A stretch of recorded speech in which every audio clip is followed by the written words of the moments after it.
मिजोरम में बारिश के दौरान पत्थर की खदान ढहने से 17 लोगों की मौत। आइजोल 28 मई भाषा।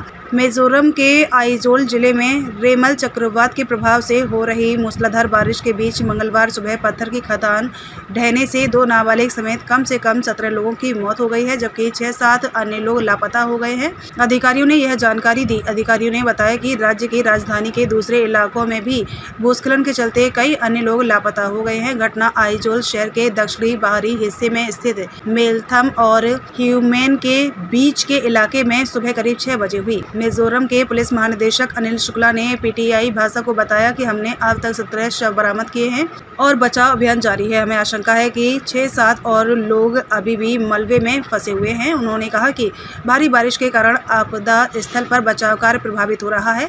शुक्ला ने कहा कि बारिश के कारण राज्य में कई अन्य स्थानों पर भूस्खलन हुआ और कम से कम 2 लोग बह गए।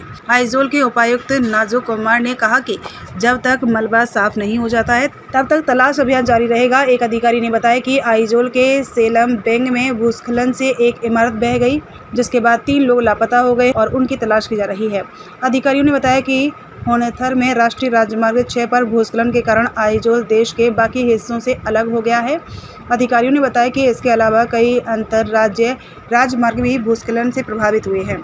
एक वरिष्ठ अधिकारी ने बताया कि मुख्यमंत्री लालदुहोमा ने स्थिति का जायजा लेने के लिए गृह मंत्री के सपडांगा, मुख्य सचिव रेणु शर्मा और अन्य वरिष्ठ अधिकारियों के साथ एक आपात बैठक बुलाई है। मुख्यमंत्री ने खदान ढहने और बारिश के कारण हुई आपदाओं में मारे गए लोगों के परिवारों को 4-4 लाख रुपए अनुग्रह राशि देने की घोषणा की है। उन्होंने खदान ढहने से मारे गए 8 मिजो लोगों के परिवारों को 2-2 लाख रुपए के चेक सौंपे और कहा कि शेष राशि उन्हें जल्द ही दी जाएगी। गृह मंत्री के सपडांगा ने पीटीआई भाषा को बताया कि 4 गैर आदिवासी लोगों की पहचान का सत्यापन किया जा रहा है।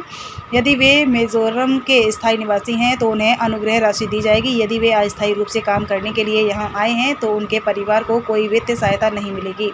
लालदुहोमा ने कहा कि सरकार ने चक्रवात रेमल के परिणाम स्वरूप हुई बारिश से संबंधित आपदाओं से निपटने के लिए 15 करोड़ रुपए निर्धारित किए हैं। बाद में लालदुहोमा ने आपदा प्रबंधन और पुनर्वास विभाग के मंत्री सपडांगा के साथ स्थिति का जायजा लेने और बचाव कार्यों की निगरानी करने के लिए पत्थर खदान स्थल का दौरा किया। बारिश के कारण सभी स्कूल बंद कर दिए गए हैं और आवश्यक सेवाएं प्रदान करने वाले कर्मचारियों को छोड़कर सरकारी कर्मचारियों को घर से काम करने के लिए कहा गया है। इस बीच एक वरिष्ठ अधिकारी ने कहा कि आइजोल से लगभग 21 किलोमीटर दूर सैरांग गाँव में तलावंग नदी में अभूतपूर्व बाढ़ के कारण 30 से अधिक परिवारों को सुरक्षित स्थानों पर स्थानांतरित कर दिया गया है। उन्होंने कहा कि नदी के किनारे स्थित कई खेत पानी में डूब गए हैं।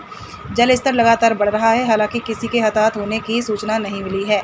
आइजोल शहर में कुछ कब्रिस्तान भी भूस्खलन से बह गए हैं और 150 से अधिक कब्रें क्षतिग्रस्त हो गई हैं।